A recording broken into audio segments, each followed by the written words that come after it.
Yeah. So, your other two have no vaccines? No, the third, so the oldest of the two unvaccinated, did have vitamin K at birth, because I didn't even think, oh, that's a vaccine, you know? I just thought, okay, yeah, that sounds good. Of the two, she's less healthy than the youngest, but even still, I mean, it's like if a virus or, you know, whatever comes through the family, she'll get it, but she's better in 24 hours, versus my youngest, who literally, like, eats food off the floor at, you know, any restaurant and sucks his thumb after going to, like, the zoo or, you know, like, all the grossest places, and is, like, literally barely been sick in his entire life. I'm Erica from Indianapolis, and I have 4 kids. They are 3, 5, 7, and 8, and we started off vaccinating like everyone for the most part does. What was your career before? Okay, so I was in... Your daughter wants to come on with you. Oh no, did you nearly fall out? Yes. Okay, sorry. I was catching you. I knew you'd fall back. Good, thank you. This is Melanie. She's 8 and a half. Here, get closer to your mom. She's the oldest. So, I Is she started one out... of the ones? Oh, Yes. Okay. So, I started out in nursing school, went to nursing school, which is, you know, not easy, and ended up leaving with a 4.0 in 2010, because at that point my kids were vaccine injured and I could no longer progress in my studies without the required immunizations, and there was no way around it, so I decided it's not worth it. I can choose another career path. At that point I really needed to stay home with my own kids anyway and care for them, so it was an easy decision. She's our oldest. She was born in 2008. You are a beautiful girl. Thanks. It's true. We vaccinated on schedule. I never really felt like we had a lot of reactions with her, like in the moment. I do remember at her 2-month, like she, you know, spiked a pretty high fever and was screaming, crying, couldn't be consoled. I called the after-hours doctor, who told us it was normal, and she would be over it within a day or two, and she was, and so I accepted that. And then from then on out, she pretty much just didn't, like, she was lethargic after vaccines, which again they said was normal. But I never actually thought of her as that vaccine injured until later years, because she actually has had more of the chronic injury where we're constantly adding new autoimmune disorders for her. Her younger brother was born in 2009, and he was born at 35 weeks, so he was a little bit preemie. He was vaccinated on schedule. They did not adjust for his age, which is frustrating. And I was also at that point given the Tdap for the first time before they sent us home, because they said we needed to protect our preemie son. And I actually had a reaction to the Tdap, both like physically in the moment, just very sick, and then a prolonged problems where, you know, I'm developing my own autoimmune disorders, you know, hypothyroidism and chronic fatigue, and just really for like 8 or 9 months I could hardly get out of bed.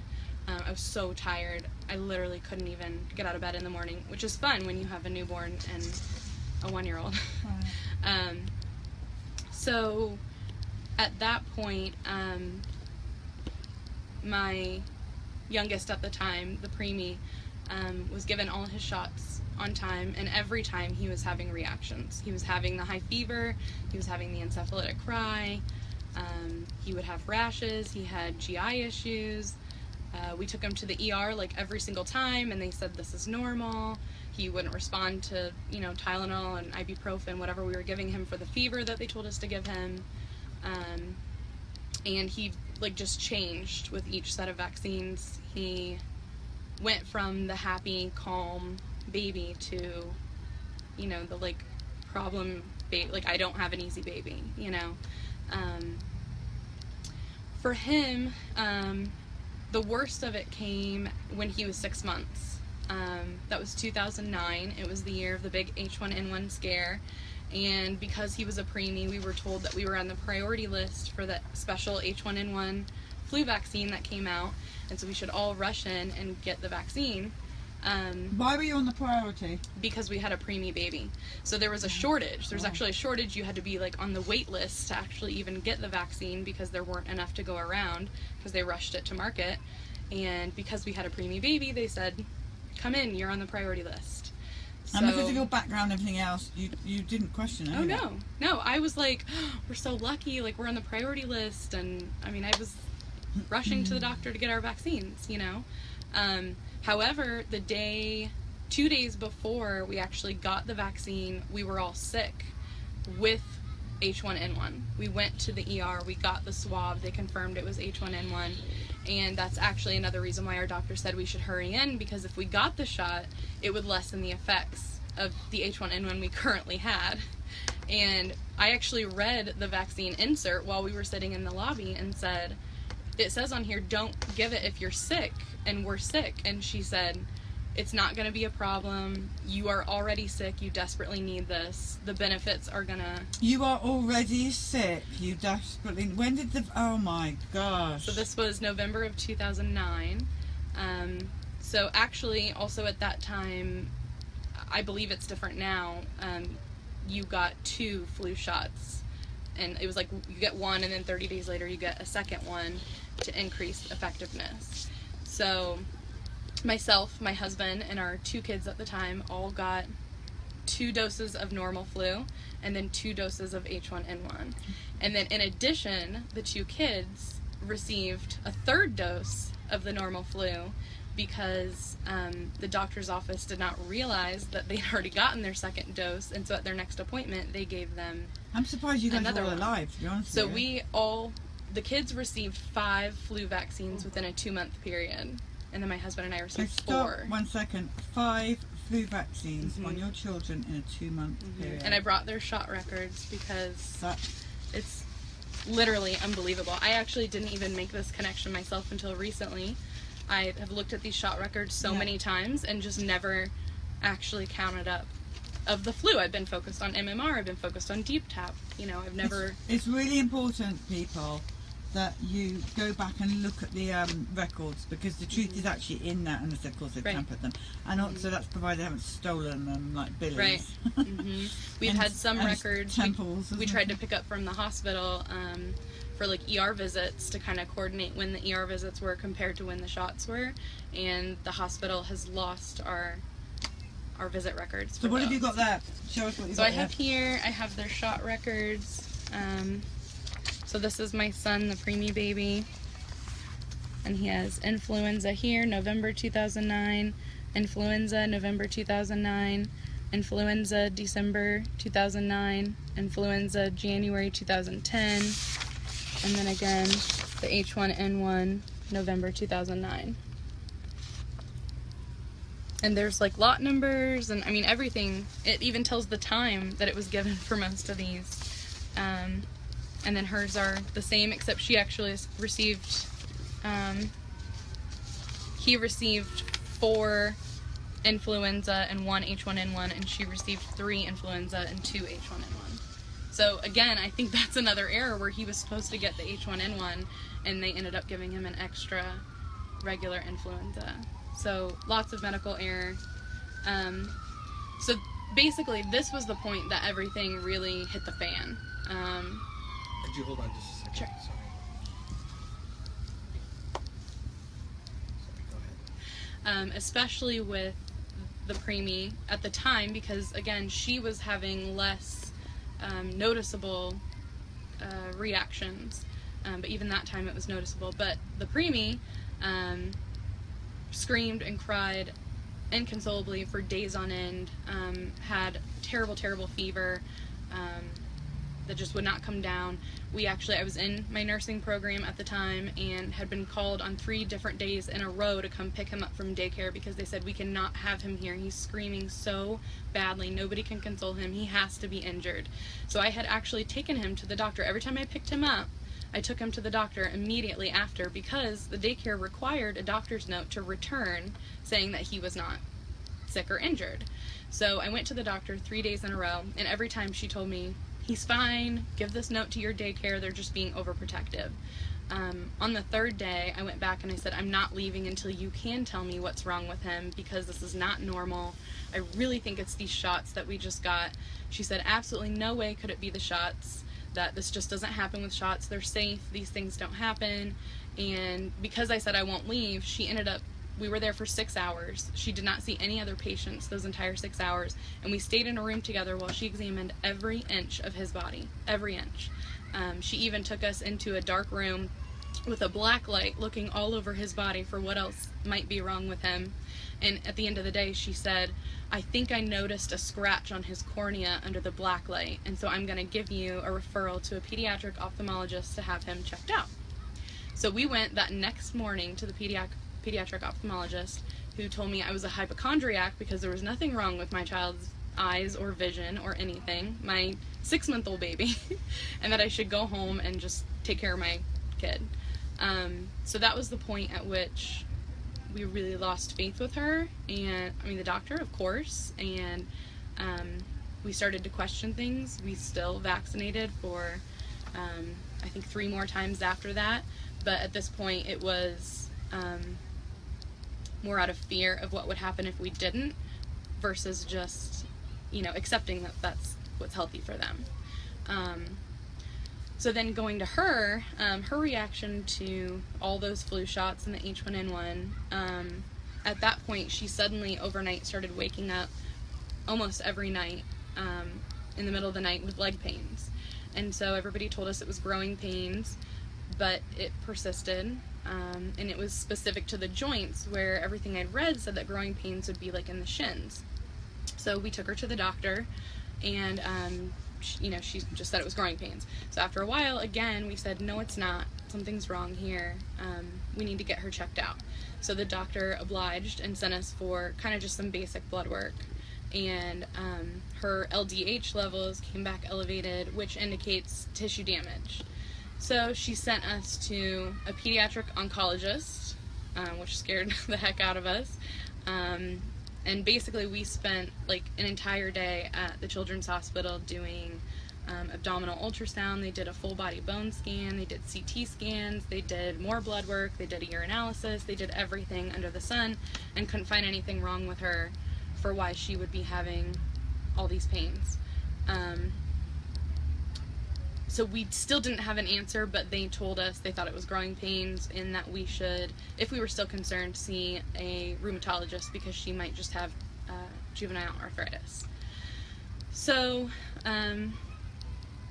flash forward a little bit, we go back to the doctor. Hey, she's still having these episodes. The doctor said, I'm not ordering any more tests. We're not investigating this any further. You've wasted enough of our time and money on these tests that we ran that returned to no results. And she said, your daughter's waking up at night because every time she wakes up you give her Tylenol and it tastes good. So that's why my 18-month-old at the time was waking up at 2 and 3 o'clock in the morning out of a deep sleep and screaming bloody murder while her, you know, her knees were hot and inflamed and you could actually feel them. So clearly at that point we've lost like all faith in our doctor. Her story, if you flash forward a few years, we didn't know it at the time, but she was born with a birth defect called intestinal malrotation with volvulus, which means it's a midline defect that's associated with MTHFR and some of the other you know, genetic mutations. And basically when she was developing while I was pregnant, her intestines did not attach to the abdominal wall in the right places. Did you have vaccine when you were pregnant? Not when I was pregnant, thankfully. But I had all my vaccines as a child. I've since been tested, and I have genetic mutations that, you know, I have MTHFR, I have all kinds of things. So I definitely believe that that played a part in my ability to grow a child successfully. So anyway, so her intestines basically are attached too close to each other, which creates too much slack, and they were twisting on themselves. And when that happens, it's life-threatening, and you have literally a matter of hours to get in and have surgery done to untwist them before you lose blood supply and start having tissue death.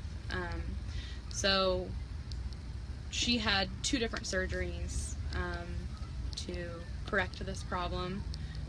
And I've actually later learned that she had a PICC line inserted because she couldn't eat for a week each time, and you can't go that long without eating. So they put in a PICC line, and she had the TPN, which I've learned recently has like really high doses of aluminum in the TPN, which probably further exacerbated the problem she had. So that was a really scary time. And then 2 months after her last surgery, when she was 4, she suddenly developed celiac disease, which is an autoimmune disorder. So that was her first diagnosis of that, aside from the actual symptoms of juvenile arthritis, from when she was younger. So going gluten-free helped her quite a bit to kind of heal some of the damage that was done. But again, it's autoimmune, so it's a lifelong condition and it's somewhat serious. She also, so that's when she was 4. Then 2 years later, which is now our biggest problem, she developed PANDAS/PANS. So it's pediatric autoimmune neuropsychiatric disease associated with strep. And then PANS is basically the same thing, but instead of strep, it could be Lyme disease, it could be basically any virus, bacteria, food, chemical, fungus, mold, anything can trigger a reaction where your body then creates antibodies against itself and attacks the brain and causes chronic brain inflammation. A lot of the common symptoms are OCD, anxiety, depression, tics, intrusive thoughts, and we've experienced pretty much the run of those. And as an 8-year-old, you shouldn't have to worry about things like that, but she does, especially anxiety and OCD. And she's had tics as well, like vocal, motor, facial tics, things like that.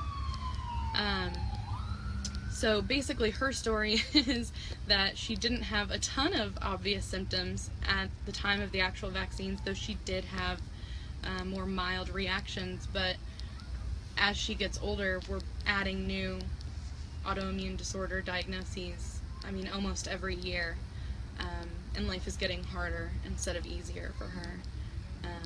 Her younger brother, the How preemie. old are you? 8. Do you remember feeling not well?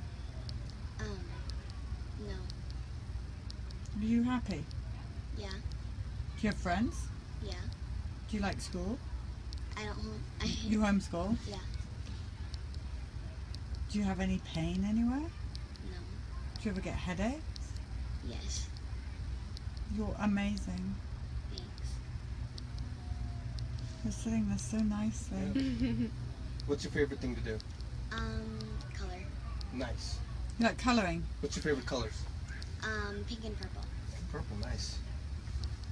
We should get a really cool colouring book on, Yeah, we on should. here, because that would be kind of...